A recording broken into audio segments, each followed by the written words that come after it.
families and friends. I'm Erin Palmer, occupational therapist, and I'm so glad to see you again. Friends, do you want to say hi, Miss Erin? Hi. I hope you all are doing well and staying safe and healthy at home. And friends, I hope that you're having lots of fun with your families and making lots of green or thumbs up choices. Today, I'm really excited to share with you an activity that incorporates play, some fine motor skills, and pre-writing skills. And we're going to be working off of a transportation theme. And so let's just talk a little bit about some of the supplies that we're going to be using today. So first, we have some paper. I'm using white paper because I think it will show up a little bit easier for the video. If you have construction or colored paper, that's fine too. If you don't have a lot of paper at home, feel free to just grab whatever is available. Notebook paper is fine. The back of old wrapping paper even works. So, feel free to just make use of what you have. We are going to use some writing tools. So I have some crayons and some markers, and I'll talk a little bit about those. And then kind of the heart of what we're doing will be transportation related, and that would be toy vehicles. So I have a variety of my son's cars that I have borrowed. So, whatever you have and that your child finds engaging is going to be great. We are kind of going with ones that might be a little bit smaller that will fit onto the paper more easily than, say, some of those big dump trucks or really big vehicles. But those are, the supplies that we're going to use today. I have some painter's tape because I wanted to put my paper on the wall.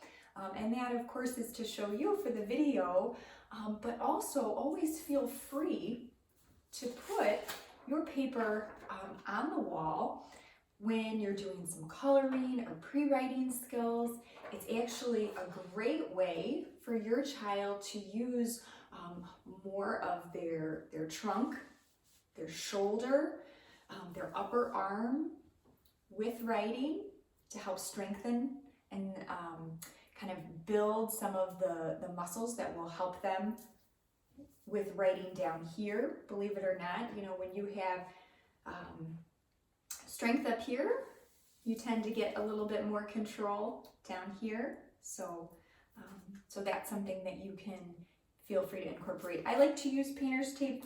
This is what I use at school because I can stick it on my wall or my furniture, and I don't usually have a lot of problems, but I would recommend, of course, testing that out in a small, inconspicuous area on your own walls or furniture, as a test, just to make sure it doesn't take off the paint. Some people also use masking tape.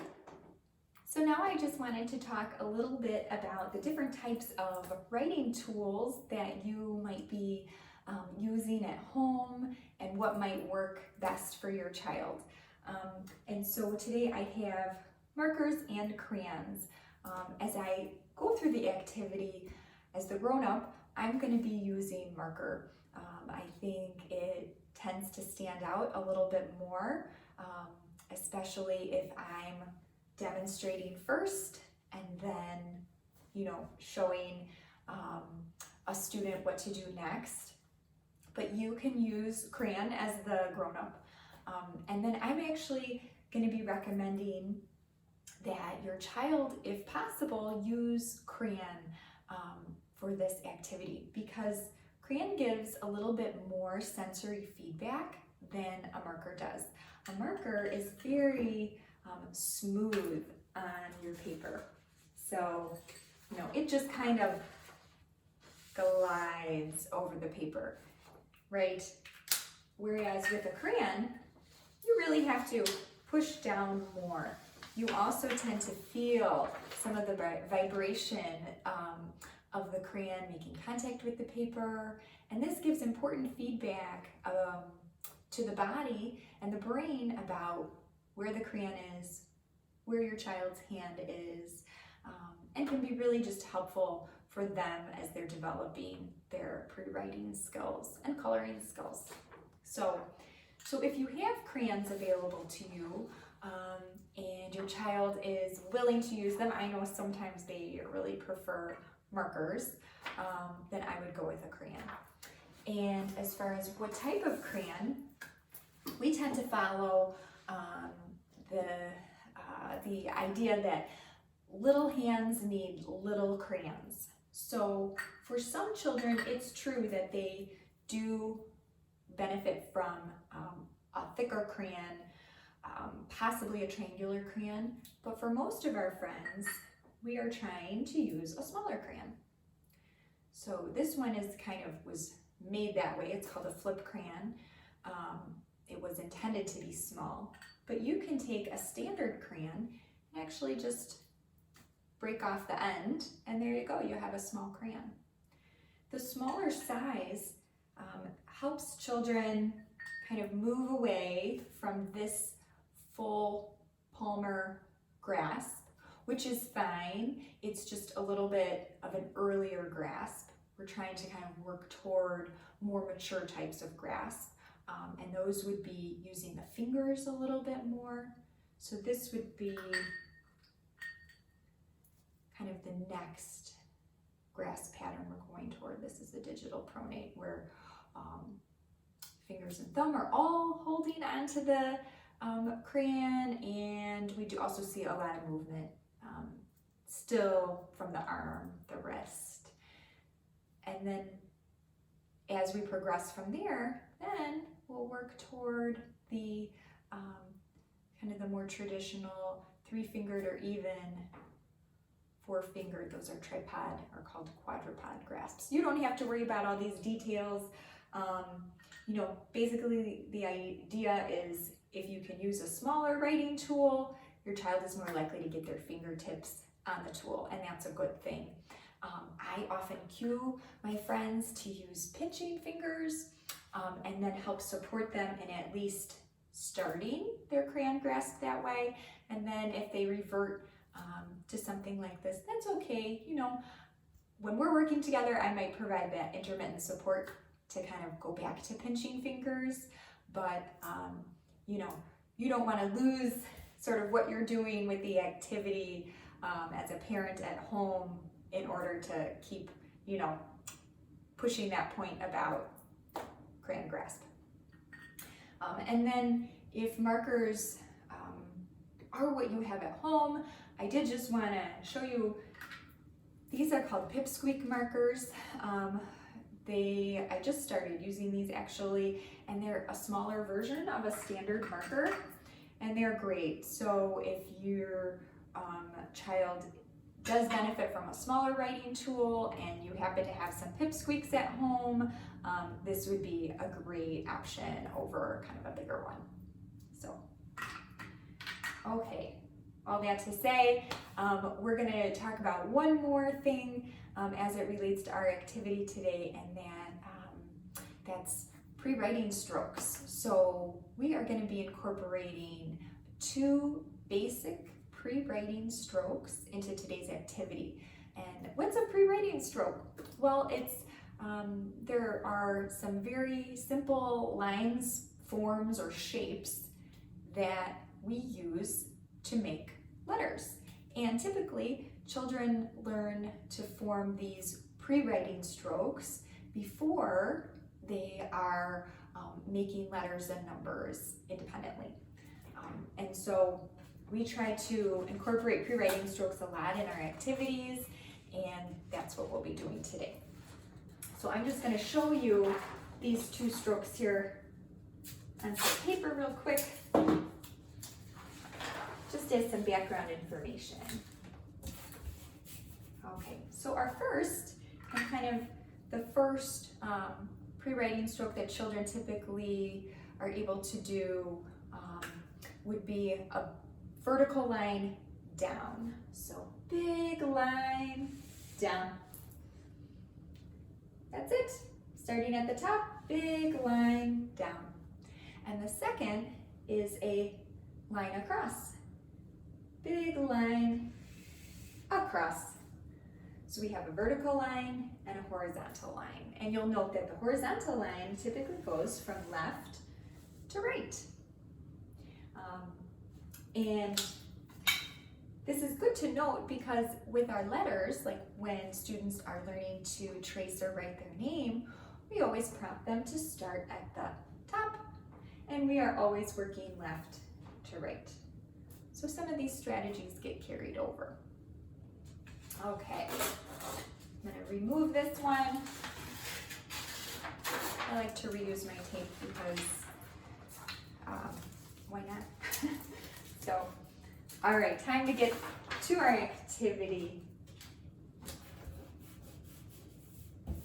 Okay, so first we're gonna start with our road. Pardon me, a little adjustment there. We're gonna make a road together at home.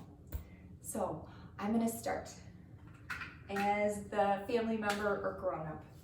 Let's make a big dot at the top. Whoa! And we're gonna make one more up here. I'm using marker and I'm using a nice bright color that's gonna stand out. Now friends, can we sing together? Where do you start your line at the top? Where do you start your line at the top? If you want to start a line, you better remember to start it at the top. So that is my adaptation of a song from the Handwriting or Learning Without Tears program, Where Do You Start Your Letters? And we often sing that together. So those are where we're gonna start. And I'm going to use a lighter color as the grown-up to make a big line down. So friends, watch, I'm going to start here at the top, big line down. Oh, okay, now I'm going to do it one more time. Start at the top, big line down. Wow! Miss Erin made 2 big lines down. Why don't you feel?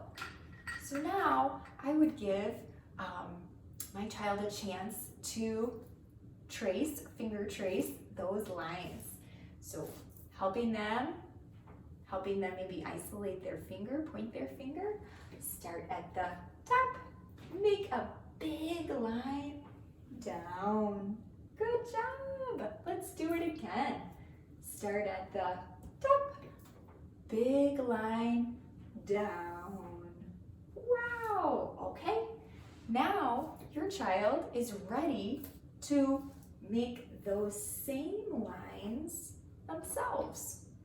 So they're gonna take their crayon or potentially their marker with pinching fingers, and where do you start? At the top.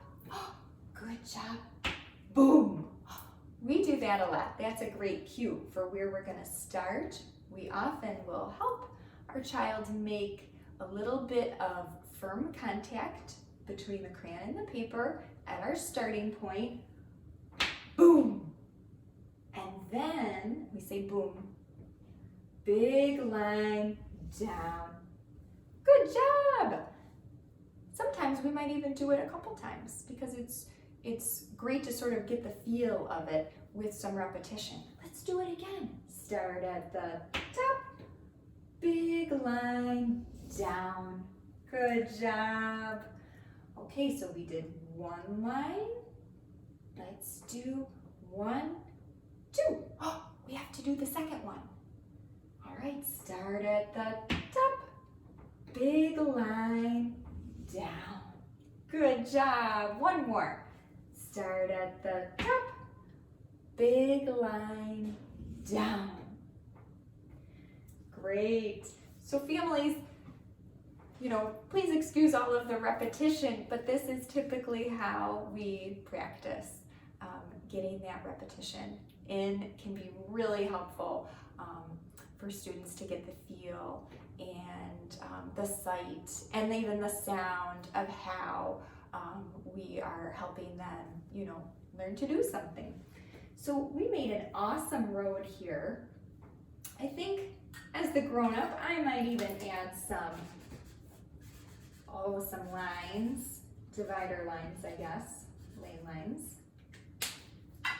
But now, can we color? We're gonna color? Let's color the road. So, coloring, great way to help strengthen the muscles of your hand, and then also to develop some hand-eye coordination. So when we color, I typically help my friends, you know, understand that they have made contact in the area. Boom! Good job. Okay. Color, color, color, color, color, color. Wow. Now, a lot of times my friends might pull away from coloring after just a few seconds, and that's okay. We have a couple things we can do to help prolong the coloring. I might take a turn and then they take a turn. Okay, so now my turn to color. Color, color, color, color, stop. Your turn. Boom. Color, color, color, color, stop. Where we go back and forth, I might provide a little guidance to their hand to keep coloring. Boom. Color, color, color. Oh, more color. Color all the way. Color, color, color. Good job. Color, color, color. Stop. And there you have an awesome road that goes down. Okay. So we're gonna we'll save our road. Of course, if you're on a table, you're on the floor, you can take your car right away. I'll even take it here on the wall and drive. This is a great way to take a little break from what we're doing, to incorporate some play, but then also see, oh, can you start the car at the top? Let's start it at the top. The car is going down the road. Okay, so that's where the play comes in, using the road. All right, so that was our first road based on a vertical or big line down. I'm gonna put this to the side. And now we're gonna do one more. Okay, so we'll get another piece of paper, a little bit more tape. I hope you're enjoying this as much as I am. I love transportation activities, and my son is a big fan of them as well. Anything with wheels, he really seems to enjoy. So now we're gonna kind of go through those same steps again, but using horizontal lines across, okay? So I will model kind of both the grown-up or the family member and then the child, but also really how I'm cueing my child. All right, so I'm gonna start with 2 dots for my road, and we're starting at the left side. Again, I'm using a marker and I'm using a bright color so that it can stand out. Here we go. 1, 2.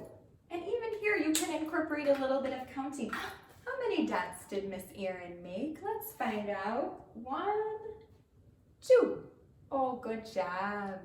Good job. So first, I'm gonna make a big line across. Wow, good job. I'm gonna make one more. Big line across. Whoa. Now, it's your child's turn. Ready? They can take their finger. Where do we start? Boom. Good job. Let's feel. Big line across.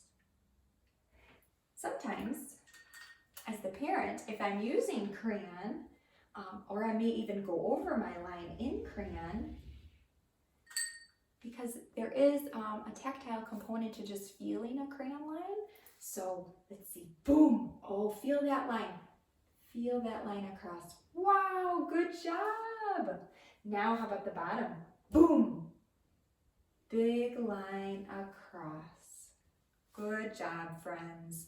Friends, now it's your turn to make the big lines across. So take our crayon, use pinching fingers, boom, big line across. Good job.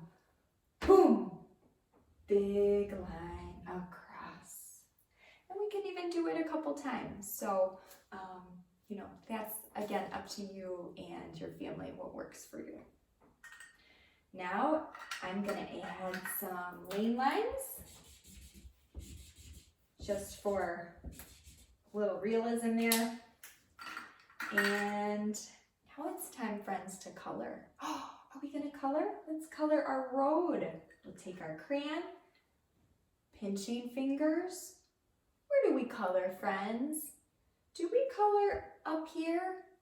No. Silly Miss Erin. Do we color here on the wall or the table? No. Silly Miss Erin. Do we color here on our picture? Yes, this is where we color. And this is how I often help our kiddos, you know, begin to recognize where we're trying to target our hand in our coloring and where we want to be looking when we color. They like it when, you know, Miss Erin is acting silly. So, boom, color, color, color, color, step. If your child can keep coloring, that's awesome. If you need to take turns again, where you color and they color, that's great too. Whatever you can do, and even if color, color, color, color, we don't cover all of it, that's okay. It can be really great if you can help your child color over different parts of a picture. So, so that they're at least kind of looking at all different areas of the picture, moving their arm accordingly, color, color, color. So I'm not obviously coloring the most thoroughly, but that's okay. At least I've covered most parts, you know? Good job. Now our road across is colored. So we're gonna take our car, we're gonna go across. Can you show me across? Vroom. Good job. Let's do it again. Car across. Vroom. Good job. Very nice. So that is our road across. And you saved your road down.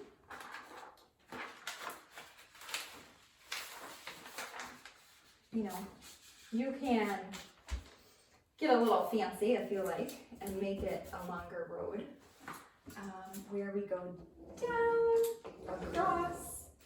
You can even continue doing this if you, if this was something engaging for your child, you want to make it a little bit more detailed or fancy. You can construct, you know, a much bigger or longer road. These can also go together if you wanted to make one road across or one road down. That's totally up to you. But having the practice, seeing these lines, making these lines, doing some coloring, and then also using a toy, we're using toy cars or vehicles, but to try to stay in this area. So this is a pretty nice size area, but just that coordination piece of, is the road over here? No, the road is here. Okay, this is where we're trying to go. And again, we're also with a toy vehicle, using it on a play road. This is an example of appropriate use of toys, right? Using a toy for its intended purpose. A car, yeah, we play drive, right? So just some things to kind of help you understand why we might be doing activities like this and sort of some of the things that are foundational to the activity. I had such a good time with you today doing this activity. I hope it's helpful. And if you have any questions at any time, please feel free to reach out. I would be more than happy to provide additional support for you and your child, to share other resources and information, or to connect more via email, via phone, or even video conferencing. So thank you so much for joining me, friends. It was so good to see you. Goodbye, friends. Can you say goodbye, Miss Erin? Bye, Miss Erin. Bye. Bye. Take care.